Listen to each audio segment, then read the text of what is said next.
찬송가 314장 함께 찬양하겠습니다.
기도하겠습니다.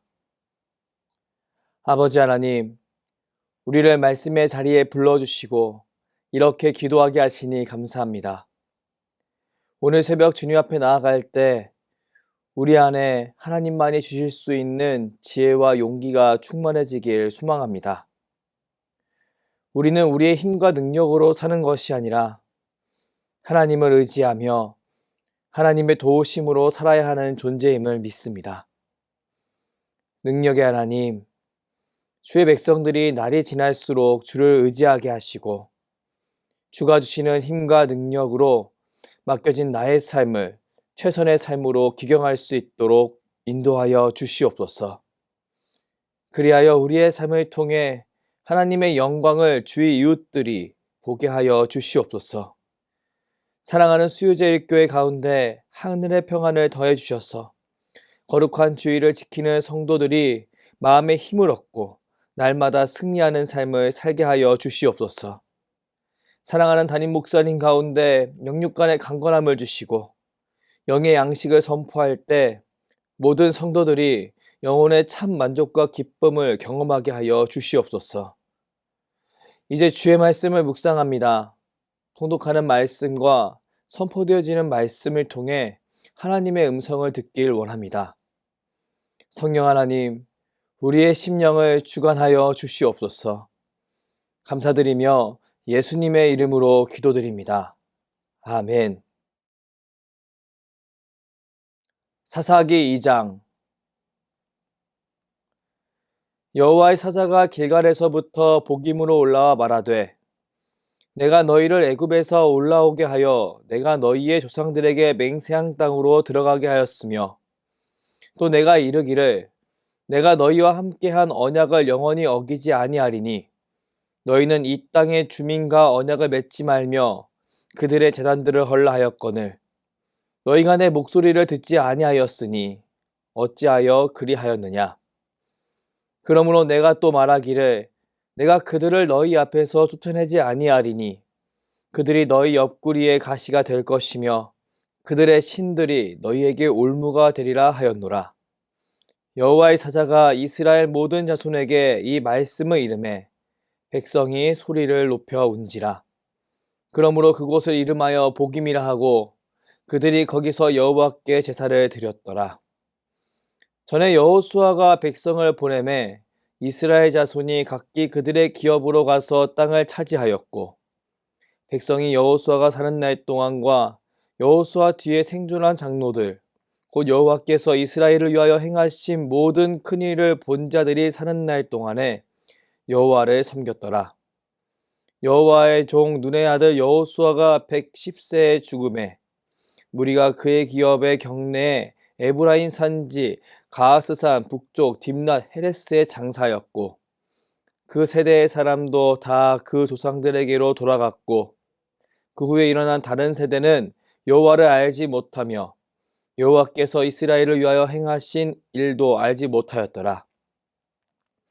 이스라엘 자손이 여호와의 목전에 악을 행하여 바알을 섬기며 애굽 땅에서 그들을 인도하여 내신 그들의 조상들의 하나님 여호와를 버리고 다른 신들 곧 그들의 주위에 있는 백성들의 신들을 따라 그들에게 절하여 여호와를 진노하게 하였으되, 곧 그들이 여호와를 버리고 바알과 아스다롯을 섬겼으므로 여호와께서 이스라엘에게 진노하사 노력하는 자의 손에 넘겨주사 그들이 노력을 당하게 하시며, 또 주위에 있는 모든 대적의 손에 팔아 넘기심에 그들이 다시는 대적을 당하지 못하였으며, 그들이 어디로 가든지 여호와의 손이 그들에게 재앙을 내리시니 곧 여호와께서 말씀하신 것과 같고 여호와께서 그들에게 맹세하신 것과 같아서 그들의 괴로움이 심하였더라. 여호와께서 사사들을 세우사 노력자의 손에서 그들을 구원하게 하셨으나 그들이 그 사사들에게도 순종하지 아니하고 오히려 다른 신들을 따라 음행하며 그들에게 절하고 여호와의 명령을 순종하던 그들의 조상들이 행하던 길에서 속히 치우쳐 떠나서 그와 같이 행하지 아니하였더라. 여호와께서 그들을 위하여 사사들을 세우실 때에는 그 사사와 함께 하셨고, 그 사사가 사는 날 동안에는 여호와께서 그들을 대적의 손에서 구원하셨으니, 이는 그들이 대적에게 압박과 괴롭게 함을 받아 슬피 부르짖음으로 여호와께서 뜻을 돌이키셨음이거늘. 그 사사가 죽은 후에는 그들이 돌이켜 그들의 조상들보다 더욱 타락하여 다른 신들을 따라 섬기며 그들에게 절하고 그들의 행위와 패역한 길을 그치지 아니하였으므로 여호와께서 이스라엘에게 진노하여 이르시되, 이 백성이 내가 그들의 조상들에게 명령한 언약을 어기고 나의 목소리를 순종하지 아니하였은즉 나도 여호수아가 죽을 때 남겨둔 이방 민족들을 다시는 그들 앞에서 하나도 쫓아내지 아니하리니, 이는 이스라엘이 그들의 조상들이 지킨 것 같이 나 여호와의 도를 지켜 행하나 아니하나 그들을 시험하려 함이라 하시니라. 여호와께서 그 이방 민족들을 머물러 두사 그들을 속히 쫓아내지 아니하였으며 여호수아의 손에 넘겨주지 아니하셨더라. 아멘. 사사기 2장 중 6절부터 10절까지의 말씀을 중심으로 그 후에 일어난 다른 세대라는 제목으로 하나님 말씀을 선포하겠습니다. 사사기 2장은 사사기의 신학적 서론으로 사사기 1장에 등장하는 이스라엘의 변화에 대해 세세하게 진술합니다.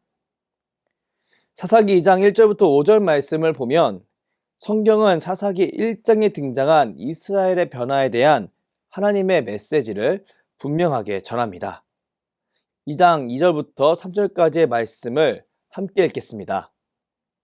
너희는 이 땅의 주민과 언약을 맺지 말며 그들의 제단들을 헐라 하였거늘 너희가 내 목소리를 듣지 아니하였으니 어찌하여 그리하였느냐. 그러므로 내가 또 말하기를 내가 그들을 너희 앞에서 쫓아내지 아니하리니 그들이 너희 옆구리의 가시가 될 것이며 그들의 신들이 너희에게 올무가 되리라 하였노라. 하나님의 강력한 책망의 말씀입니다. 하나님과의 언약을 잊어버린 이스라엘을 향한, 하나님과의 언약을 무시하는 그 이스라엘을 향한 하나님의 강력한 책망의 말씀인 겁니다. 하나님은 자신의 명령을 무시하는 그들에게 말씀하셨습니다. 너희 스스로를 위해 남겨둔 그 이방 민족이 너희에게 올무가 될 것이다.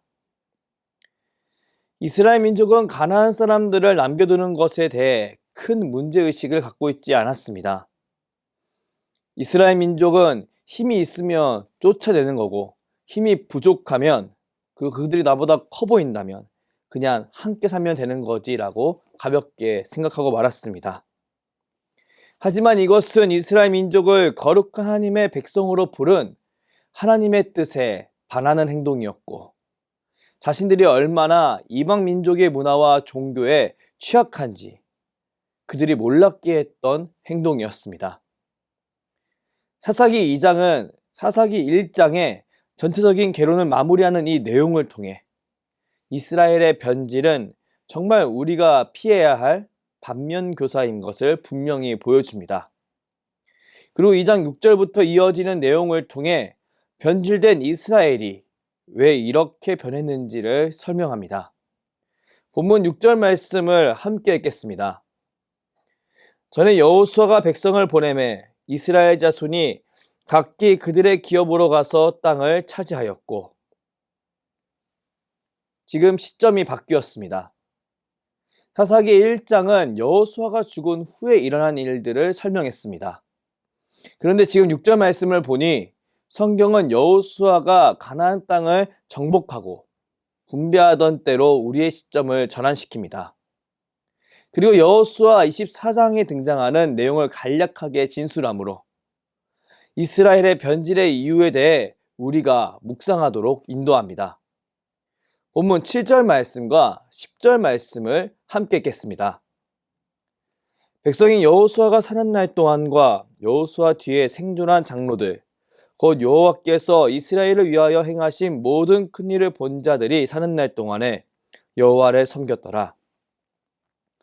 그 세대의 사람도 다 그 조상들에게로 돌아갔고 그 후에 일어난 다른 세대는 여호와를 알지 못하며 여호와께서 이스라엘을 위하여 행하신 일도 알지 못하였더라.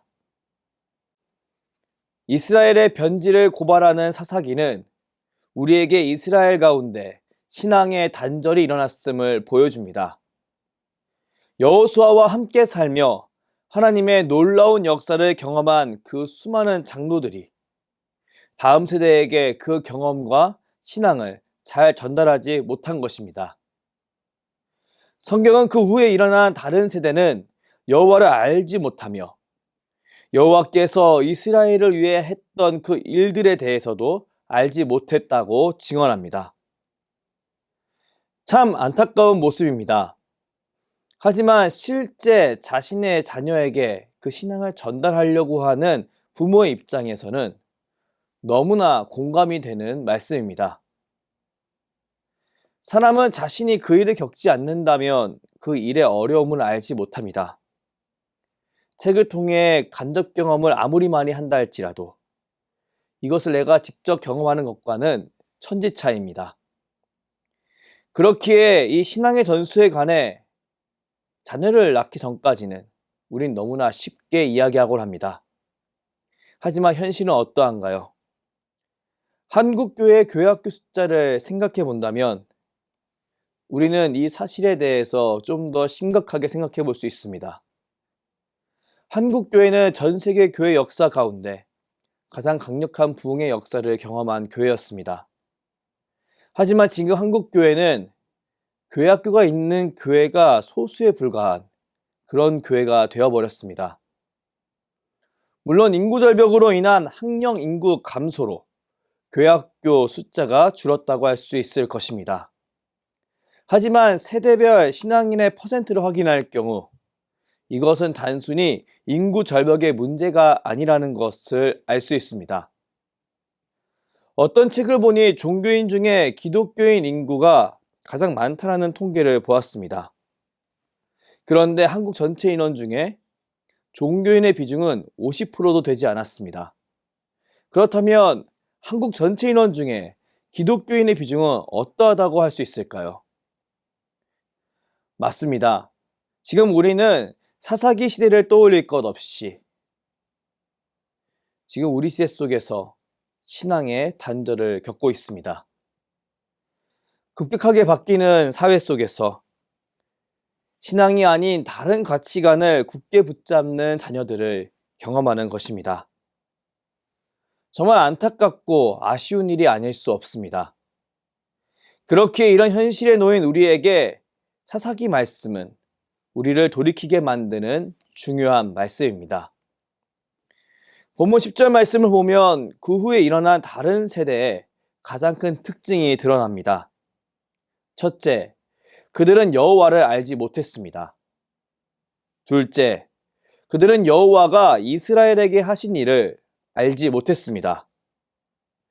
우린 이 두 특징을 바라보며 우리가 다음 세대에게 신앙을 전해주기 위해서 우리가 꼭 해야 되는 것이 무엇인지 알 수 있습니다.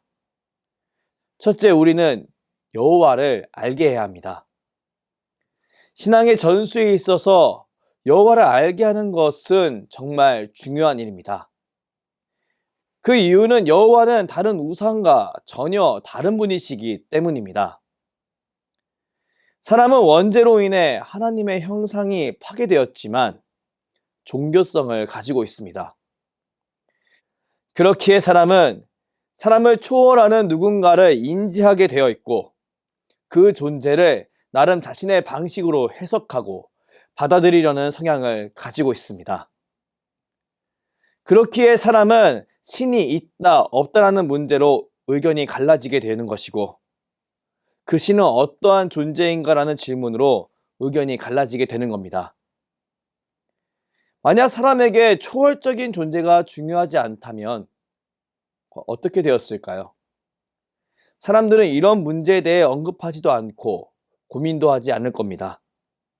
그리고 그것에 대한 자신의 의견을 장황하게 제시하지 않을 겁니다. 그런데 인류의 역사를 보면 아주 오래전부터 지금까지 사람은 초월적인 존재에 대해 언급하며 자신의 의견을 피력해 왔습니다. 그리고 그것을 다른 이들과 공유하며 자신의 의견을 공고히 해왔습니다. 참으로 신기한 부분입니다. 맞습니다. 우리는 이런 사람의 역사와 본성을 바라보며 신앙을 전수해야 할 우리 자녀에게도 이런 모습이 있을 수밖에 없음을 인지해야 합니다. 우리는 흔히 어린아이를 배티장과 같다고 표현합니다. 그렇기에 부모가 어떤 그림을 그려주는 것에 따라 아이가 크게 변한다고 말하는 겁니다. 그런데 아이를 백지장이라고 여기지 않고 낙서로 도배된 A4 용지라고 생각한다면 어떠할까요? 그리고 부모의 역할을 그 안에 있는 엄청난 낙서를 다 지워주고 정말 중요한 정보만 남게 해주는 것이라고 생각한다면 어떠할까요? 우리는 신앙의 전수를 위해 하나님을 알게 하는 것을 단순한 정보의 전달이라고 여길 때가 많이 있습니다. 하지만 사실 신앙을 전수하는 것은 수많은 정보를 무분별하게 습득하고 있는 어린아이에게 하나님을 드러내는 행위입니다. 그렇기에 부모에게는 아이에게 전해지는 수많은 정보와 신념이랑 하나님의 나라의 가치와 관점을 구분시켜 주려고 하는 그 노력이 필요합니다. 자신의 생존을 위해 모든 것을 희생시키는 해상과 하나님을 위해 자신의 희생함으로 더 큰 풍성함을 얻는 신앙의 차이를 알게 해주는 노력이 꼭 필요한 것입니다. 이것은 단순히 정보 전달로만 가능한 일이 아닐 겁니다. 왜냐하면 신앙이 우리에게 실전이듯 우리 아이에게도 실전이기 때문입니다. 사람은 아무리 머리로 배운 게 많을지라도 그것을 사용해보지 않는다면 아무런 능력을 경험할 수 없습니다. 그리고 능력을 경험하지 못한다면 더 큰 확신으로 나아갈 수 없습니다. 그렇게 신앙을 전수하는 과정에는 정보 전달뿐만 아니라 그 정보에 순종하게 하는 훈련이 필요합니다. 물론 부모는 그 순종의 본을 먼저 보여주어야 할 것입니다. 왜냐하면 내가 낳은 자녀는 나와 마찬가지로 부모를 보고 있고 나름 자신의 방식으로 부모가 하는 말과 행동을 평가하고 있기 때문입니다. 우린 이 사실을 기억하며 자녀에게 하나님을 알게 해야 합니다. 그리고 두 번째, 우리는 하나님이 우리에게 어떤 일을 하셨는지 자녀에게 알게 해야 합니다. 사랑하는 자녀에게 하나님이 우리에게 어떤 일을 하셨는지 알게 하는 방법으론 어떤 것이 있을까요?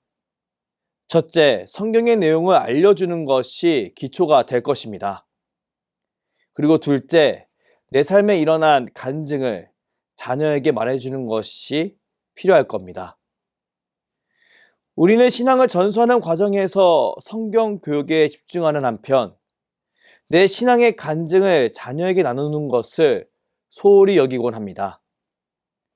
왜냐하면 부끄럽기 때문입니다. 하지만 부모의 간증은 자녀에게 성경의 하나님이 어떻게 부모님의 하나님이 되셨는지 알게 해주는 중요한 통로가 되어줍니다. 그리고 자녀가 성경의 하나님을 나의 하나님으로 받아들이는데 중요한 참고사항이 되어줍니다. 저는 군대에서 예수를 믿었습니다. 그때 군 선배는 이사야서 말씀을 가지고 저를 전도했습니다. 그 선배는 성경 구절을 저에게 말해주며 하나님이 저를 얼마나 많이 사랑하시는지 말해주었습니다. 그리고 자신이 예수를 믿게 된 과정과 그 이후의 변화에 대해서, 삶에 대해서 말씀해 주었습니다. 저는 그 말을 듣고 예수님을 다시 인지하기 시작했습니다. 그리고 예수님을 인격적으로 만날 수 있었습니다. 맞습니다. 우리는 누군가를 전도할 때 하나님 말씀에 드러난 복음을 증거하는 것뿐만 아니라 내가 만난 복음을 증거합니다. 그리고 그 증거를 통해 하나님을 드러냅니다. 만약 자녀에게 성경에 드러난 복음만 제시할 뿐 내가 만난 복음을 증거하지 않는다면 우리 자녀는 우리가 만난 하나님을 알지 못하므로 나와 만나주시는 하나님에 대해서 모호하게 인지할 수 있습니다. 그렇기에 우리는 내가 만난 복음을 좋은 기회를 마련해서 꼭 자녀에게 증거해야 합니다. 그렇게 해서 사랑하는 내 자녀가 하나님이 우리 가족에게 해주셨던 일에 대해서 알게 해야 합니다. 오늘 우리는 사사기 2장 말씀을 통해 그 후에 일어난 다른 세대가 보여주는 두 특징들을 확인했습니다. 그리고 신앙을 전달하기 위해서 우리가 해야 할 두 가지 사항에 대해 묵상했습니다. 여호수아가 죽은 뒤 이스라엘 장로들은 하나님을 전하지 못했고 자신이 만난 하나님을 전하지 못했습니다. 그냥 가나안 땅에 정착하는데 숨이 가파서 그것을 모두 놓치고 말았습니다. 그 결과 그 후에 일어난 다음 세대는 하나님을 알지도 못했고 하나님이 이스라엘 민족에게 하신 그 일들에 대해서도 알지 못했습니다. 그리하여 그들 가운데 실질적인 변질이 일어났고 하나님의 도우심을 받지 못하는 그런 역사가 찾아와 버렸습니다. 우리 이런 이스라엘의 모습을 바라보며 나는 나의 자녀에게 하나님은 어떤 분이신지 하나님이 어떤 일을 하셨는지 분명히 전해야 한다는 사실을 깨달을 수 있습니다. 사랑하는 성도 여러분, 저는 저와 여러분에게 하나님이 지혜와 용기를 주셔서 꼭 자녀들에게 이 사실들을 전달할 수 있길 소망합니다. 그리하여 자녀들이 하나님을 따르는 복된 세대로 성장하길 원합니다. 분명히 성령 하나님께서 이 일을 이룰 수 있도록 저와 여러분에게 힘과 능력을 주시리라 믿습니다. 모든 세대에 주의 복음을 전하기 원하시는 하나님께서 우리와 함께 해주시고 우리에게 그 복음을 증거할 능력을 주시리라 믿습니다. 오늘 새벽 함께 기도할 때 하나님, 내가 어떻게 하면 내 자녀에게 하나님을 잘 드러낼 수 있을까요? 내가 만난 하나님을 어떻게 잘 드러낼 수 있을까요? 하나님 지혜를 주시고 아이가 잘 받아들일 수 있는 그런 분위기도 만들어 주시고 또 아이들에게 이 일들에 대해서 말할 수 있는 그런 용기까지 더하여 주십시오라고 함께 기도할 수 있는 저와 여러분이 되길 주님의 이름으로 축복합니다. 그렇게 나아갈 때 하나님께서 우리 가운데 놀라운 일을 보이시리라 믿습니다. 기도하겠습니다. 사랑의 하나님, 여호수아가 죽은 후에 일어난 다음 세대가 여호와를 모르고 여호와가 하신 일을 몰랐던 현실을 통해 다음 세대에게 복음을 전하고 하나님을 알게 하는 것이 얼마나 중요한 일인지 깨닫게 하시니 무한 감사를 올려드립니다. 우리는 수많은 정보가 넘치는 시대 속에서 하나님을 붙잡는 인생이 가장 복된 인생이라는 사실을 확신하고 전달하는 사람이 되길 원합니다. 이 자리에 함께 하시는 성령 하나님, 주께 간절히 기도하는 주의 백성들에게 하나님만이 주실 수 있는 지혜와 용기를 주시옵소서. 그리하여 세상과 가정 속에서 주의 복음을 전파하는 삶을 살게 하여 주시옵소서. 감사드리며 주께서 가르쳐 주신 기도로 기도하오니 하늘에 계신 우리 아버지, 아버지의 이름을 거룩하게 하시며 아버지의 나라가 오게 하시며 아버지의 뜻이 하늘에서와 같이 땅에서도 이루어지게 하소서. 오늘 우리에게 일용할 양식을 주시고 우리가 우리에게 잘못한 사람을 용서하여 준 것 같이 우리 죄를 용서하여 주시고 우리를 시험에 빠지지 않게 하시고 악에서 구하소서. 나라와 권능과 영광이 영원히 아버지의 것입니다. 아멘.